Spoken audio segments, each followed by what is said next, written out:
अम्मा मर गई उपले थाप थाप कर और बेटा कह रहा है मैं गौशाला से दुर्गंध आती है।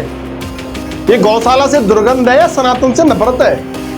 जी हाँ दोस्तों, इस समय समाजवादी पार्टी के जो राष्ट्रीय अध्यक्ष हैं अखिलेश यादव, उनका एक बयान जारी हो रहा है। अखिलेश यादव ने कहा है कि हमें गौशाला से दुर्गंध आती है।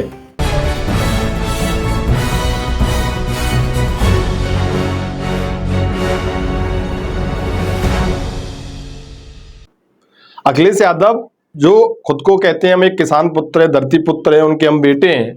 आप किसान होने का गुमान लिए फिरते हो, खुद को यदुवंशी कहते हो, भगवान श्री कृष्ण के वंशज कहते हो, ग्वाल वाले कहते हो। अरे ग्वाल वाला तो उसी को कहा जाता है जो गायों का पालन करता है, पालन पोषण करता है। आप कह रहे हो कि हमें गौशाला से दुर्गंध आती है, लेकिन कट्टी खाने के बारे में आपने कभी नहीं कहा कि हमें कट्टी खाने से बदबू आती है। वो तुम्हें अच्छे लगते हैं कट्टी खाने? अखिलेश यादव, ये जो राजनीति की जो ओछी राजनीति आप कर रहे हो ना, इस ओछी राजनीति में आप अपनी जो मान मर्यादा है उनको भूल रहे हैं। आप अपने धर्म को भूल रहे हैं। आप इस देश के साथ में गद्दारी कर रहे हैं। सनातन पर आप ऐसा प्रहार कर रहे हैं वोट बैंक की राजनीति के लिए।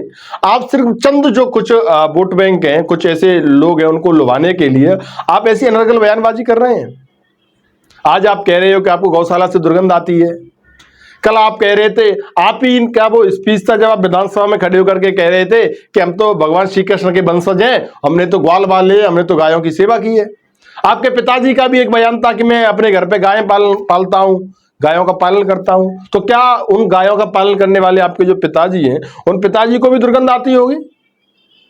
उन्होंने तो ऐसा कभी नहीं कहा, लेकिन आप कह रहे हो कि आपको गौशाला से दुर्गंध आती है। एक तरफ जहां सनातन, जो सनातन संस्कृति है हमारी, जो सनातन की ताकत है, वो पूरे देश भर में इस समय प्रबल बनी हुई है। ऐसे समय में आप कह रहे हैं कि आपको गौशाला से दुर्गंध आती है।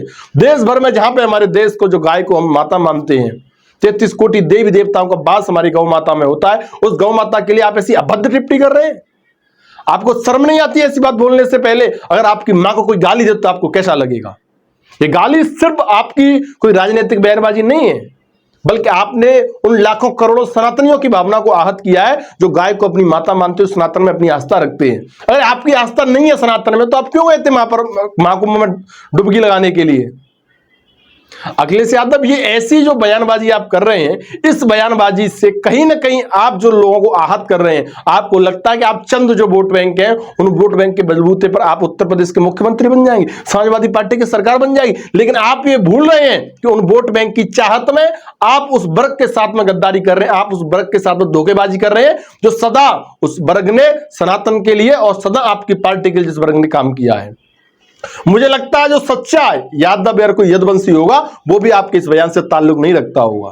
क्योंकि यादव लोग हैं, यादव समाज के जो लोग हैं, वो गाय माता को सेवा करते हैं, वो गाय माता को अपनी सिरमौर मानते हैं। और वो ग्वाल वाले जो होते हैं, जिनको आप यदुवंशी कहते हो, खुद को भगवान श्री कृष्ण के वंशज कहते हो, मुझे तो आज ये चीज सोचते हुए भी बड़ा संकोच लग रहा है। इस बात को कैसे माना जा सकता है कि आप भगवान श्री कृष्ण के वंशज हो? जो भगवान श्री कृष्ण पूरे दिन भर भगवान होने के बावजूद भी गौ माता की सेवा करते थे। एक गौ माता पाल करके तो देखिए अखिलेश यादव, आप दुर्गंध की बात कर रहे हैं। मैं तो ये कह रहा हूं कि आपने ये जो सुगंध का बना रखा है, आप जो कह रहे हैं कट्टी खाने चल रहे हैं, उन कट्टी खानों में जाकर के आप सुगंध ढूंढ रहे हैं, आपकी वो सारी सुगंध खत्म हो जाएगी।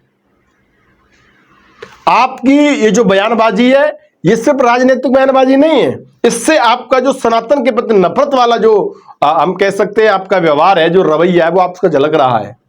आपको लगता है कि आप सनातन विरोधी होकर के, सनातन का विरोध करके, आप गौ माता का विरोध करके आप सत्ता हासिल कर लेंगे? ऐसा कभी नहीं होने वाला है। साथियों, मैं आप लोगों से पूछना चाहता हूं कि अखिलेश यादव ने ये जो बयानबाजी की है, उस बयानबाजी को लेकर के आपका क्या मानना है? जो आप जिस गौ माता को अपनी मां मानते हैं, जिस गौ माता को आप साक्षात जगत जननी मानते हैं, उस गौ माता के लिए अखिलेश यादव बोल रहे हैं कि हमें गौ माता गौशाला से दुर्गंध आती है। इसके बारे में आपका क्या कहना है? एक बार आप हमें कमेंट करके जरूर बताएं।